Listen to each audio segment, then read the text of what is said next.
ചെമ്പനിപ്പൂ സീരിയലിന്റെ ഇനി വരാൻ വേണ്ടി പോകുന്ന എപ്പിസോഡിന്റെ റിവ്യൂ വിശേഷമാണ് കേട്ടോ പറയുന്നത്. റിവ്യൂലേക്ക് കടക്കുന്നതിന് മുമ്പായിട്ട് വീഡിയോ എല്ലാവരും ഒന്ന് ലൈക്ക് ചെയ്ത് ഹൈപ്പ് ചെയ്ത് കാണാൻ വേണ്ടി ശ്രമിക്കണേ. ഇന്നത്തെ എപ്പിസോഡിന്റെ അവസാനമായിട്ട് നിങ്ങൾ കണ്ടിട്ടുണ്ടാവുക, ചന്ദ്രയുടെ അടുത്ത് കേസ് പിൻവലിക്കാൻ വേണ്ടിയിട്ട് രവി പോയി സംസാരിച്ചിട്ടുണ്ടായിരുന്നു. എന്നാൽ ചന്ദ്രമതിയാണെന്നുണ്ടെങ്കിൽ പിൻവലിക്കണമെന്നുണ്ടെങ്കിൽ സച്ചിയും അതുപോലെ രേവതിയും പുറത്തു പോകണം എന്നുള്ള കാര്യങ്ങളെ കുറിച്ചിട്ടും കൂടി പറഞ്ഞിട്ടുണ്ടായിരുന്നു കേട്ടോ. എന്തായാലും ചന്ദ്രയുടെ അടുത്ത് കൂടുതൽ സംസാരിച്ചിട്ട് കാര്യമില്ല എന്ന് മനസ്സിലാക്കി തിരിച്ചെത്തിയ രവിയാണെന്നുണ്ടെങ്കിൽ ചന്ദ്ര പറഞ്ഞ കാര്യങ്ങളെ കുറിച്ചിട്ട് സച്ചിയുടെ അടുത്തും അതുപോലെ രേവതിയുടെ അടുത്തും ചെന്ന് പറയുന്നുണ്ട്. ഈ വിവരം നമ്മുടെ വക്കീലിനെ അറിയിക്കുമ്പോൾ വക്കീലാണെന്നുണ്ടെങ്കിൽ 5 ലക്ഷം രൂപയാണ് അവരുടെ അടുത്ത് റെഡിയാക്കാൻ വേണ്ടിയിട്ട് പറയുന്നത് കേട്ടോ. ചന്ദ്രമതി കേസ് പിൻവലിക്കുകയാണെന്നുണ്ടെങ്കിൽ 2 ലക്ഷം മതിയായിരുന്നു.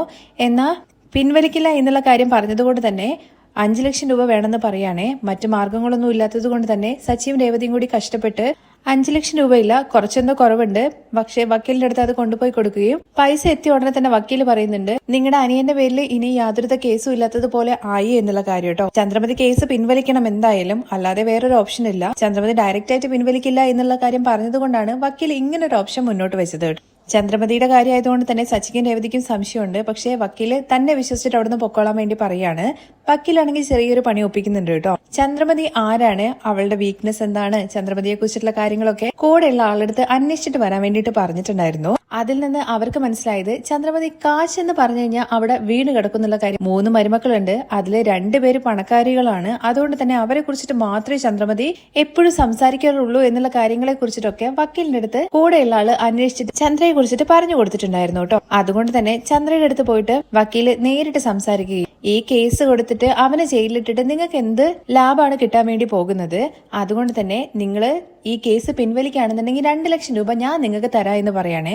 പണത്തിന്റെ കാര്യം കേട്ട ഉടനെ തന്നെ ചന്ദ്രമതിയാണെന്നുണ്ടെങ്കിൽ മൂക്കും കുത്തി വീഴുകയും കേസ് പിൻവലിക്കുക എന്ന് പറഞ്ഞിട്ട് വക്കീലിന്റെ കൂടെ തന്നെ പോലീസ് സ്റ്റേഷനിൽ ചെന്നിട്ട് കേസ് താൻ പിൻവലിച്ചു, ഇത് കുടുംബ പ്രശ്നമാണ് എന്ന് എഴുതി കൊടുത്ത് കേസ് പിൻവലിച്ചിട്ടാണ് വക്കീല് തിരികെ പോകുന്നത്. ആ വിഷയം സച്ചിയും അതുപോലെ തന്നെ രേവതിയെയും വിളിച്ച് പറയുന്നുണ്ട്. ആ സന്തോഷ വാർത്ത അറിഞ്ഞ് സച്ചിയും അതുപോലെ രേവതിയും വീട്ടിലുള്ള എല്ലാവരും അറിയിക്കുന്നുണ്ട് കേട്ടോ. അതുവരെ നമ്മൾ ഇന്നലത്തെ എപ്പിസോഡിൽ ഡീറ്റെയിൽ ആയിട്ട് പറഞ്ഞിട്ടുണ്ട്. വിശേഷങ്ങൾ കേൾക്കാത്തവർക്ക് വേണ്ടിയിട്ട് ഞാൻ ലിങ്ക് ഐക്കാർട്ടിലും അതുപോലെ പിൻ കമന്റ് ആയിട്ടും കൊടുത്തേക്കാവേ.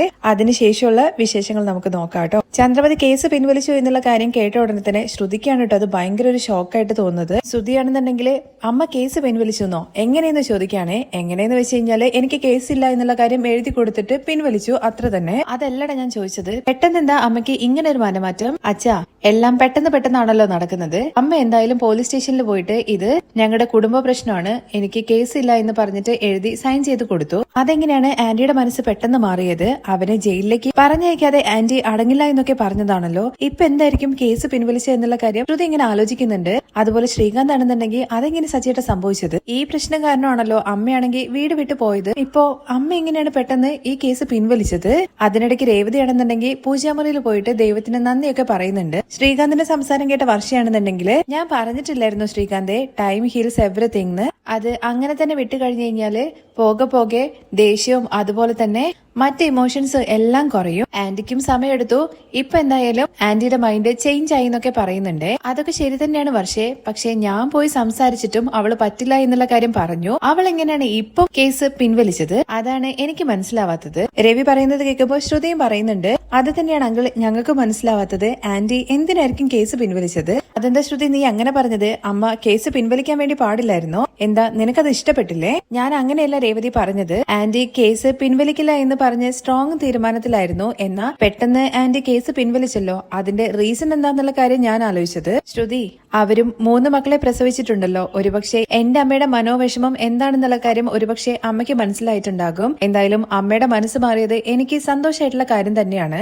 തുടർന്ന് സച്ചിയാണെന്നുണ്ടെങ്കിൽ അച്ഛ എന്ന് വിളിച്ചുകൊണ്ട് എന്തായാലും അമ്മയുടെ മനസ്സ് മാറിയല്ലോ, അച്ഛൻ പോയിട്ട് അമ്മയെ കൂട്ടിക്കൊണ്ടുപോവാ എന്ന് പറയാണേ. അതിന് ഞാനല്ലല്ലോടാ അവളടുത്ത് ഇവിടുന്ന് ഇറങ്ങി പോവാൻ വേണ്ടി പറഞ്ഞത്, അവളല്ലേ പോയത്, അതുകൊണ്ട് അവള് തന്നെ തിരിച്ചു വരട്ടെ. പോയ അവൾക്ക് എന്താ തിരികെ വരാൻ വേണ്ടിട്ട് അറിയില്ലേ? അച്ഛ, അമ്മ കുറച്ച് ഗൗരവമൊക്കെ നോക്കുന്ന ആളല്ലേ, അതുകൊണ്ട് അച്ഛൻ തന്നെ പോയിട്ട് കൂട്ടിയിട്ട് പോയെന്ന് സച്ചിയും അതുപോലെ രേവതിയും പറയുന്നുണ്ട്. ഇല്ല രേവതി, ഞാൻ പോയിട്ട് അവളെ കൂട്ടിക്കൊണ്ടുവന്നു കഴിഞ്ഞാൽ പിന്നെ അവൾക്ക് അതൊരു താളം പോലെയാകും. അതുകൊണ്ട് അവള് തന്നെ വരട്ടെ. ചെറിയ പ്രശ്നങ്ങൾ വരുമ്പോ തന്നെ അവളാണെന്നുണ്ടെങ്കിൽ ഇവിടുന്ന് ഇറങ്ങി പോകും, ഞാൻ വന്ന് തിരികെ വിളിക്കുന്നു കരുതിയിട്ട്. അതുകൊണ്ട് അവള് തന്നെ തിരികെ വരട്ടെ. അച്ഛൻ വന്ന് വിളിച്ചില്ലല്ലോ എന്ന് വിചാരിച്ചിട്ട് ഒരുപക്ഷെ അവിടെ തന്നെ തന്നെ തങ്ങും. അവൾക്ക് ശ്രീകാന്ത് അതാണ് ഇഷ്ടം എന്ന് വെച്ചാൽ അവൾ അത് തന്നെ ചെയ്യട്ടെ. അച്ഛന് അമ്മയെ പിരിഞ്ഞിരിക്കുന്നതിൽ വിഷമമില്ലെന്ന് ചോദിക്കുമ്പോ ഞാൻ നിന്റെ അടുത്ത് അങ്ങനെ പറഞ്ഞോടാ എന്ന് രവി തിരിച്ച് സച്ചിയുടെ അടുത്ത് ചോദിക്കുന്നുണ്ട്. അച്ഛന് എല്ലാ കാര്യം പറയേണ്ട കാര്യമൊന്നുമില്ല. അച്ഛന്റെ മുഖത്തെ വിഷമം കണ്ടു കഴിഞ്ഞാൽ തന്നെ എനിക്ക് മനസ്സിലാവുമെന്ന് പറയാണേ. അതെ, ഞാൻ ഒരു പക്ഷെ ഷേവ് ചെയ്യാത്തോണ്ട് നിനക്ക് ചിലപ്പോ അങ്ങനെ തോന്നിയതായിരിക്കും. അച്ഛൻ ചുമ്മാ കോമഡി അടിക്കാതെ, ഞങ്ങൾ എല്ലാവരും അച്ഛന് ചുറ്റിലും ഉണ്ടെന്നുണ്ടെങ്കിലും അമ്മ അച്ഛന്റെ അടുത്ത് ഇല്ല എന്നുണ്ടെങ്കിൽ ഏരിയ പോലെ തന്നെ അച്ഛന്റെ മുഖം ഇരുട്ടിലായിരിക്കും. ഇതിനിപ്പോ ഞാൻ എന്ത് ചെയ്യണമെന്നാണ് നിങ്ങൾ ഈ പറഞ്ഞു വരുന്നത് രവി ചോദിക്കുമ്പോ അമ്മയെ പോലെ തന്നെ അച്ഛന് വാശി പിടിക്കാതെ ചെന്നിട്ട് അമ്മയെ കൂട്ടിക്കൊണ്ടുവാ. അതെ അങ്കിള് വിളിച്ചു കഴിഞ്ഞു കഴിഞ്ഞാൽ ആന്റി ഉറപ്പായിട്ടും വരുമെന്ന് ശ്രുതി പറയുന്നുണ്ട്. ഇത് കേട്ട ശ്രുതിയാണെന്നുണ്ടെങ്കിൽ അമ്മയെ ഞാൻ പോയി വിളിച്ചാലും അമ്മ വരും, ഞാൻ പോയി കൂട്ടിക്കൊണ്ടുവരാ എന്ന് പറഞ്ഞിട്ട് ഇറങ്ങി പോകുന്നുണ്ട്. ശ്രുതിയുടെ ആ പോക്ക് കാണുമ്പോ തന്നെ എടാ എന്ന് പറഞ്ഞിട്ട് നിർത്തുവാണേ. നീ അവിടെ പോയിട്ട് അമ്മയെ കൂട്ടിക്കൊണ്ടുവരാൻ വേണ്ടിയിട്ട് പോയാലുണ്ടല്ലോ, അച്ഛൻ വന്നില്ലല്ലോ എന്ന് വിചാരിച്ചിട്ട് അമ്മയുടെ ദേഷ്യം കുറച്ചും കൂടി കൂടും. വെറുതെ ആവശ്യമില്ലാത്ത പണിക്ക് നിൽക്കണ്ട, മര്യാദയ്ക്ക് ഇവിടെ അടങ്ങി നിന്നോ. തുടർന്ന് ശ്രീകാന്ത് ആണെന്നുണ്ടെങ്കിൽ അച്ഛന്റെ അരികിലേക്ക് ചെന്നിട്ട് അച്ഛ അമ്മ ഇല്ലാത്തത് കൊണ്ട് മൊത്തത്തിലൊരു ഡൾനെസ് ആണ് ഇവിടെ എന്ന് പറയാണേ. അത് ശ്രീകാന്ത് വേറൊന്നും കൊണ്ടല്ല, മഴയൊക്കെ പെയ്തിട്ട് മൊത്തത്തിൽ ഈർപ്പൊക്കെ നിൽക്കുമല്ലേ, അത് കുഴപ്പമില്ല. മഴയൊക്കെ കഴിഞ്ഞ് ഒന്നുകൂടി പെയിന്റ് ചെയ്ത് കഴിഞ്ഞ് കഴിഞ്ഞാൽ നല്ല ബ്രൈറ്റ് ആയിട്ട് നിന്നോളൂ. ഇത് കേട്ടിട്ട് ശ്രീകാന്തിനൊന്നും മനസ്സിലാവുന്നില്ല കേട്ടോ. പക്ഷെ വർഷയാണെന്നുണ്ടെങ്കിൽ ശ്രീകാന്ത് അങ്കിള് നിന്നെ കളിയാക്കിയതാണടാ, അച്ഛ കൂടുതൽ ഓവറാക്കണ്ട. അച്ഛൻ ചെന്നിട്ട് അമ്മയെ കൂട്ടിക്കൊണ്ടുപോവാ. എന്റെ വാക്ക് കേൾക്കാതെ എന്റെ ഭാര്യ ഇവിടുന്ന് ഇറങ്ങിപ്പോയതാണ്. അവൾക്ക് വേണമെന്ന് തോന്നുമ്പോ ഇങ്ങോട്ട് കയറി വന്നാൽ മതി, അല്ലാതെ ഞാൻ പോയിട്ട് വിളിച്ചോണ്ട് വരില്ല. നിങ്ങൾക്ക് വേണമെങ്കിൽ നിങ്ങൾ അമ്മയെ പോയിട്ട് വിളിക്കാം. രേവതി നീ ഭക്ഷണം എടുക്കുമോളെ എന്ന് പറഞ്ഞിട്ട് ഒരു കൂസലുമില്ലാതെ അവിടെ അങ്ങ് നടന്നു പോവാണ് കേട്ടോ ഭക്ഷണം കഴിക്കാൻ വേണ്ടിയിട്ട്. ഭക്ഷണം കഴിക്കാൻ വേണ്ടി പോകുമ്പോ അതിന്റെ പുറകെ എല്ലാവരും ചെല്ലുന്നുണ്ട് കേട്ടോ. അതേസമയം ലക്ഷ്മി ആണെന്നുണ്ടെങ്കിൽ വീട്ടില് ആകെ മൊത്തം ടെൻഷൻ അടിച്ച് ഇങ്ങനെ ഇരിക്കുവാണ്. ദേവു ഓടി പിടിച്ചിട്ട് അങ്ങോട്ടേക്ക് വരുന്നുണ്ട്. അമ്മേ ശരത്ത്, രേവതി ചേച്ചി അങ്ങനെ ഇങ്ങനെ പറയണേ, നീ എന്തൊക്കെയാടി പറയുന്നത്, ഒന്ന് മനസ്സിലാവുന്ന രീതിയിൽ പറ. ശരത്തിന്റെ മേലുള്ള കേസ് ആന്റി പിൻവലിച്ചു ആണോന്ന് ഭയങ്കര സന്തോഷത്തിൽ ലക്ഷ്മി ചോദിക്കുന്നുണ്ട്. അതേ അമ്മേ, സച്ചേട്ടനും അതുപോലെ രേവതി ചേച്ചിയും ഇങ്ങോട്ട് വന്നുകൊണ്ടിരിക്കുകയാണ്. ലക്ഷ്മി ആ സന്തോഷ വാർത്ത അറിഞ്ഞ ഉടനെ തന്നെ ഭർത്താവിന്റെ ഫോട്ടോന്റെ മുമ്പിൽ ചെന്നിട്ട് എണ്ണ ഒഴിച്ചിട്ട് അതിനകത്ത് തിരി കത്തിക്കുന്നുണ്ട്. നിങ്ങളാണ് ദൈവത്തെ പോലെ വന്നിട്ട് നമ്മുടെ ശരത്തിനെ രക്ഷിച്ചത്. ഞാൻ വിചാരിച്ചു ശരത്തിനെ ഒരിക്കലും രക്ഷിക്കാൻ വേണ്ടി പറ്റില്ല, അവൻ ജയിലിലേക്ക് പോകും എന്നുള്ള ഭയം എനിക്കുണ്ടായിരുന്നു. ദൈവവും അതുപോലെ നിങ്ങളും കൂടി ചേർന്നിട്ടാണ് ശരത്തിനെ തുണയായിട്ട് നിന്നതെന്നൊക്കെ പറഞ്ഞിട്ട് ലക്ഷ്മി ഭയങ്കര കരച്ചിലാണ്. കരയുന്ന ലക്ഷ്മിയെ ആശ്വസിപ്പിക്കുന്നുണ്ട് ദേവു. അമ്മ ഇനി എന്തിനാ കരയുന്നത്, ശരത്തിന് ഇനി ഒരു കുഴപ്പം ഉണ്ടാവില്ല. അപ്പോഴേക്കും അമ്മേന്ന് വിളിച്ചും കൊണ്ട് രേവതി അങ്ങോട്ടേക്ക് വരുവാണ്. ഒപ്പം സച്ചിയും ഉണ്ട് കേട്ടോ. ഉടനെ തന്നെ ലക്ഷ്മി ചോദിക്കുന്നത് നിന്റെ അമ്മായിമ്മ കേസ് പിൻവലിച്ചോ എന്നുള്ള കാര്യമാണ്. അതേ അമ്മേ, എന്തായാലും അവരുടെ മനസ്സ് മാറിയിട്ട് കേസ് പിൻവലിച്ചു. ഇനി എന്തായാലും പേടിക്കേണ്ട ഒരാവശ്യമില്ലെന്ന് സച്ചിയും പറയുന്നുണ്ട്. അതേസമയം അവര് ശരത്തിനെയും കൂട്ടിക്കൊണ്ടാണ് കേട്ടോ വന്നത്. ശരത്ത് അവിടെ മടിച്ചു നിൽക്കുമ്പോ നീ എന്താണ് മടിച്ചു നിൽക്കുന്നത്, കയറി വാടാ എന്ന് പറഞ്ഞിട്ട് സച്ചി അവനെ ഉള്ളിലേക്ക് വിളിക്കുവാണ്. ശരത്തിനെ കണ്ട ഉടനെ തന്നെ ലക്ഷ്മി ആണെങ്കിൽ ഓടി ചെന്നിട്ട് കെട്ടിപ്പിടിച്ച് കരയുന്നുണ്ട്. നിന്നെ കണ്ടതിന് ശേഷമാണ് മോനെ എന്റെ ജീവൻ തിരിച്ചു കിട്ടിയത്. അമ്മ എന്നോട് ക്ഷമിക്കണം, അമ്മയെ ഞാൻ ഒരുപാട് കഷ്ടപ്പെടുത്തിയല്ലേ എന്നൊക്കെ ചോദിച്ചിട്ട് ശരത്ത് ലക്ഷ്മിയുടെ കാലിൽ വീഴുന്നുണ്ട്. പിടിച്ച് എഴുന്നേൽപ്പിച്ചതിന് ശേഷം ലക്ഷ്മി പറയുന്നുണ്ട്, ഇതുകൊണ്ടാണടാ ഇങ്ങനെ ഒരു അവസ്ഥ വരരുതെന്ന് കരുതിയിട്ടാണ് കണ്ടവന്മാരുടെ കൂടെ ചുറ്റിക്കറങ്ങരുത് എന്നുള്ള കാര്യം ഞാൻ നിന്റെ അടുത്ത് പലതവണ പറഞ്ഞത്. എന്നാ നീ എന്റെ വാക്കുകൾ കേട്ടില്ലല്ലോടോ എന്നൊക്കെ പറഞ്ഞ് സങ്കടപ്പെടുമ്പോ അമ്മ പറഞ്ഞത് ശരി തന്നെയാണ്, ഞാന് അമ്മയുടെ വാക്കുകൾ കേൾക്കണമായിരുന്നു, പക്ഷെ എന്റെ തെറ്റാണ്, അമ്മ എന്നോട് ക്ഷമിക്കണം എന്ന് പറഞ്ഞിട്ട് വീണ്ടും കരയുവാണ് ശരത്ത്. നീ എന്തിനാണ് എന്നോട് മാപ്പ് ചോദിക്കുന്നത്, നീ ചെയ്ത തെറ്റുകളെല്ലാം അറിഞ്ഞിട്ടും അതെല്ലാം മറച്ചു വെച്ച് നിന്നെ ജയിലിലേക്ക് പോകാതെ നിന്നെ സുരക്ഷിതത്വത്തോട് കൂടിയിട്ട് തിരികെ ഇങ്ങോട്ട് കൊണ്ടുവന്നില്ലേ, ആ സച്ചിയുടെ അടുത്താണടാ നീ മാപ്പ് ചോദിക്കേണ്ടത്. സച്ചിക്കും അതുപോലെ തന്നെ എന്നും രേവതിക്കും നീ നന്ദിയുള്ളവനായിട്ട് ഇരിക്കണം എന്നൊക്കെ പറയുമ്പോ എന്തൊക്കെയാണ് അമ്മ ഈ പറയുന്നത്. നമ്മുടെ വീട്ടിലെ പയ്യന് ഒരു പ്രശ്നം എന്നുള്ള കാര്യം വന്നു കഴിഞ്ഞു കഴിഞ്ഞാൽ നമ്മൾ അങ്ങനെ നോക്കി നിൽക്കുവോ, ചുമ്മാ വിടും അവനെ. അതൊക്കെ ശരി തന്നെയാണ് സച്ചേട്ട, പക്ഷേ സച്ചേട്ട ഞങ്ങൾക്ക് വേണ്ടി ചെയ്തിരുന്നിരിക്കുന്ന ഈ ഉപകാരം ഉണ്ടല്ലോ, അത് ഞങ്ങൾ ഒരിക്കലും മറക്കില്ല. ഇത് നോക്കി ശരത്തെ, നമ്മുടെ അച്ഛൻ നമ്മുടെ കൂടെ ഉണ്ടെങ്കിൽ അതിനേക്കാൾ ഒരു പടി മുകളിലാണ് സച്ചേട്ട നമുക്ക് ചെയ്തിരിക്കുന്ന ഓരോ കാര്യങ്ങളും. എന്താ ദേവു നീ ഈ പറയുന്നത്, നിന്റെ അച്ഛൻ കഷ്ടപ്പെട്ട് നിങ്ങളെ 3 പേരെയും വളർത്തി വലുതാക്കി, അവര് ചെയ്ത അതിന് മുകളിലല്ല ഞാൻ ചെയ്ത ഒരു കാര്യവും. കുടുംബത്തിനുള്ളിൽ ഈ നന്ദി പറച്ചിലും അതുപോലെ തന്നെ പൊക്കി പറയലൊക്കെ ഒന്ന് നിർത്തുവോ സച്ചേട്ട. അവര് പറഞ്ഞതിലും കാര്യമുണ്ടല്ലോ, നിങ്ങളുടെ അമ്മയാണെന്നുള്ള കാര്യം അറിഞ്ഞിട്ടും അവര് അമ്മയുടെ കയ്യിൽ നിന്ന് പണം മോഷ്ടിച്ചു. ഇതൊക്കെ അറിഞ്ഞിട്ടും സച്ചേട്ടൻ ഇവന്റെ ഭാഗത്ത് നിൽക്കുവല്ലേ ചെയ്തത്. രേവതി, എന്റെ അമ്മയുടെ മേലും തെറ്റുണ്ടല്ലോ, ചുമ്മാ വീട്ടിലേക്ക് വന്ന ഇവന്റെ മേല് ഇവനെ വെറുതെ വെറുപ്പേറ്റിയിട്ട് ഇവനെ കൊണ്ട് അങ്ങനെ ചെയ്യിപ്പിച്ചതും അവരല്ലേ. ഇപ്പോ അതൊക്കെ വിട്ടേക്ക്. ഇല്ല സച്ചേട്ടാ, നിങ്ങളുടെ അമ്മ അങ്ങനെ പറഞ്ഞിട്ടുണ്ടായിരുന്നെങ്കിലും ഒരിക്കലും ഞാൻ അങ്ങനെ ചെയ്യാൻ വേണ്ടി പാടില്ലായിരുന്നു. ഇത്രയും വലിയൊരു തെറ്റ് ചെയ്തിട്ടും അത് തെറ്റാണെന്നുള്ള കാര്യം ഞാൻ ഉൾക്കൊണ്ടില്ല. അതുമാത്രമല്ല സച്ചേട്ടന്റെ അടുത്താണെന്നുണ്ടെങ്കിൽ മര്യാദ ഇല്ലാതെ സംസാരിക്കുകയും ചെയ്തു. ശരി, അതൊക്കെ കഴിഞ്ഞതാണ്, എന്തിനാണ് ഇപ്പൊ അതിനെക്കുറിച്ച് സംസാരിക്കുന്നത്.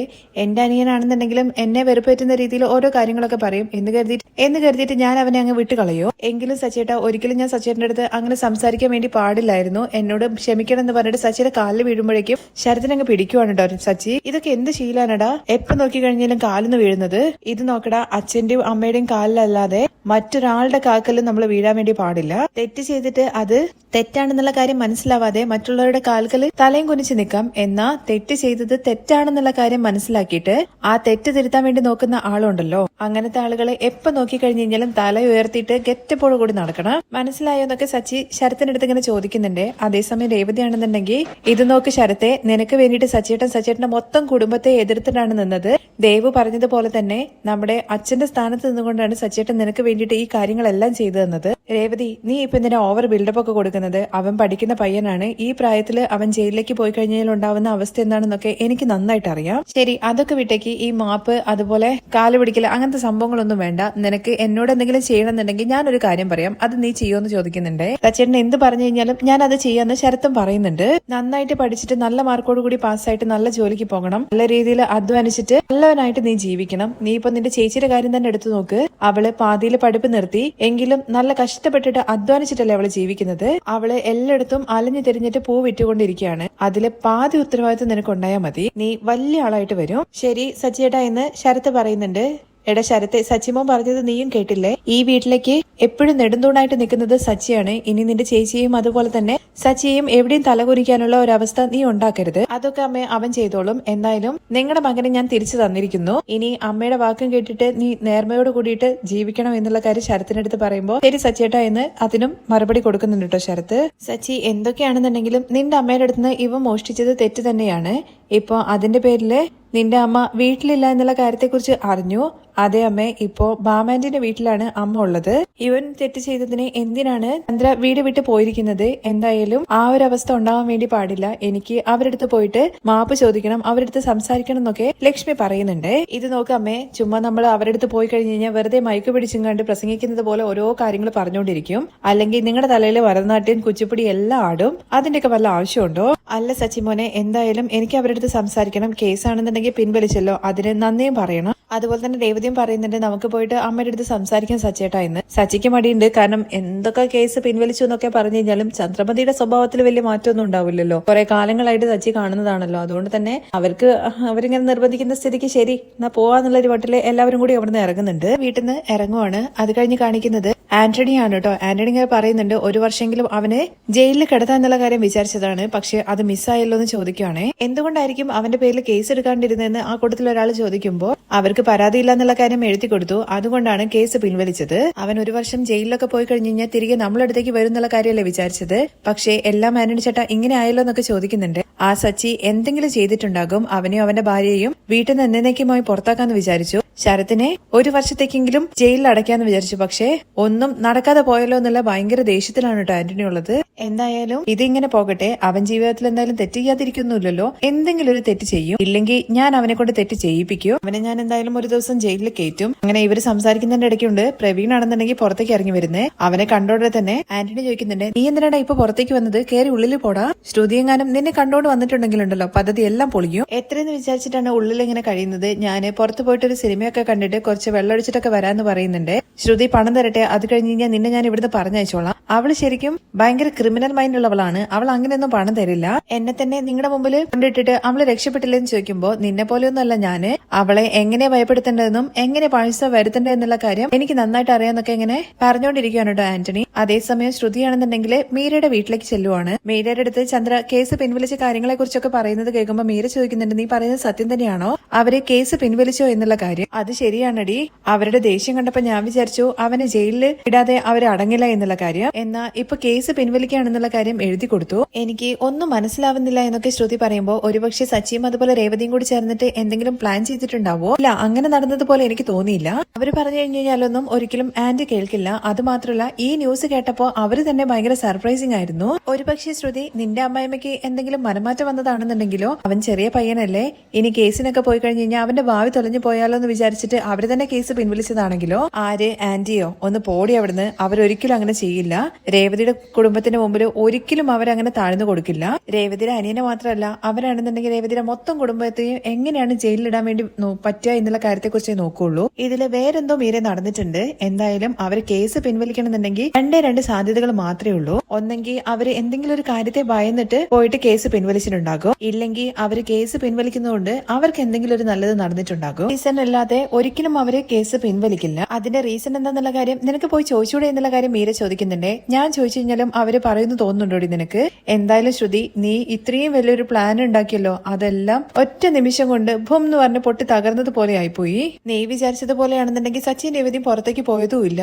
അവരിപ്പോ ഭയങ്കര സന്തോഷത്തിലാണ് ഇടി ഉള്ളത്. കേട്ട മീരയാണെന്നുണ്ടെങ്കിൽ എന്തായാലും കുറച്ചുനാള് അവര് ടെൻഷനിലൊക്കെ ആയിരുന്നു. ഇപ്പൊ അവര് ഹാപ്പി ആയതുകൊണ്ട് തന്നെ ഇനി ദിവസവും അവർക്കിടയിൽ റൊമാൻസ് നടക്കും, ഭയങ്കര ജോളി ആയിരിക്കും എന്നൊക്കെ പറയുമ്പോ ഇപ്പൊ അതാണോടി നിനക്ക് ഇത്ര പ്രധാനപ്പെട്ട കാര്യം? അതല്ല ശ്രുതി, അവർ രണ്ടുപേരെയും കപ്പിളായിട്ട് കാണുന്ന സമയത്ത് നന്നായിട്ടുണ്ടല്ലോ, അതാ ഞാൻ പറഞ്ഞത്. വെറുതെ മീര നീ എന്നെ വെറുപ്പ് കയറ്റരുത് എന്നൊക്കെ പറഞ്ഞിട്ട് മീരയുടെ വായ അടപ്പിക്കുന്നുണ്ട്. കാരണം സച്ചിയെ കുറിച്ചും അതുപോലെ രേവതിയെ കുറിച്ചും പറയുന്നത് ശ്രുതിക്ക് അങ്ങനെ ഇഷ്ടപ്പെടില്ലല്ലോ. അങ്ങനെ ഒരു സംസാരത്തിന്റെ ഇടയിലാണ് കേട്ടോ ശ്രുതിയുടെ ഫോണിലേക്ക് വീണ്ടും ആന്റണി വിളിക്കുന്നത്.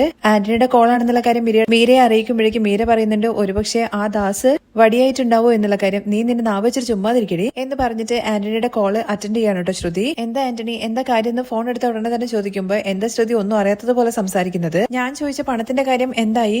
എന്റെ അടുത്ത് ആന്റണി അത്രയും പണം ഇപ്പൊ ഇല്ല എന്നുണ്ടെങ്കിൽ എവിടെന്നെങ്കിലും അറേഞ്ച് ചെയ്ത് തരണം. ടൈം പോകുന്നത് കൂടുതൽ പ്രശ്നങ്ങൾ വഷളാക്കത്തേ ഉള്ളൂ. ഞാനും ട്രൈ ചെയ്തുകൊണ്ടിരിക്കുന്നുണ്ട് ആന്റണി. സമയം പോകുന്തോറും അവൻ മരിച്ചുകൊണ്ടേ ഇരിക്കുകയാണ്. എത്രയും വേഗം തന്നെ പണം അറേഞ്ച് ചെയ്താൽ നിനക്ക് നല്ലത്. ഞാൻ എത്രയും വേഗം തന്നെ പണം അറേഞ്ച് ചെയ്ത് തരാം എന്ന് പറയുന്നുണ്ട് ശ്രുതി. തന്നാ നിനക്ക് കൊള്ളാം എന്ന് പറഞ്ഞിട്ട് ആന്റണി ഫോൺ വെക്കുന്നുണ്ട്. ഫോൺ വെച്ച് ശ്രുതിയുടെ അടുത്ത് കാശിന്റെ കാര്യമായിരിക്കുമല്ലോ അവൻ ചോദിക്കുന്നത്. നീ ഒരു കാര്യം ചെയ്യടി, അവന്റെ അടുത്ത് തന്നെ പലിശയ്ക്ക് മേടിച്ചിട്ട് അവന് തന്നെ അങ്ങ് കൊടുത്തേക്ക്. നീ ചുമ്മാ കളിക്കല്ലേ.